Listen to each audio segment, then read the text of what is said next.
क्या आप जानते हैं, जब कोई आवाज आपके कान में दाखिल होती है तो वो आपके कान के पर्दे ईयर ड्रम से टकराती है और उसे वाइब्रेट करती है। साइंस बताती है ये वाइब्रेशन एक छोटे हथौड़ी जैसे हड्डी हैमर बोन तक पहुंचती है, जो आवाज को और तेज कर देती है।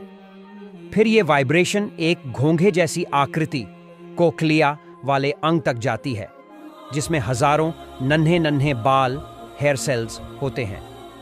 ये फ्लूइड के मूवमेंट को इलेक्ट्रिक सिग्नल्स में बदल देते हैं और ये सिग्नल्स दिमाग तक नर्व के जरिए पहुंचते हैं।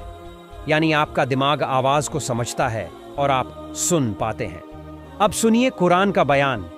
कह दो, वही अल्लाह है जिसने तुम्हें पैदा किया और तुम्हारे लिए कान और आंखें और दिल बनाए, मगर तुम बहुत कम शुक्र अदा करते हो। कुरान सूरह अल मुल्क आयत 23।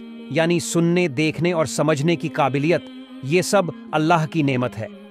सोचिए, हम हर दिन सुनते और देखते हैं, लेकिन क्या कभी इस नेमत पर सच में शुक्र अदा किया है?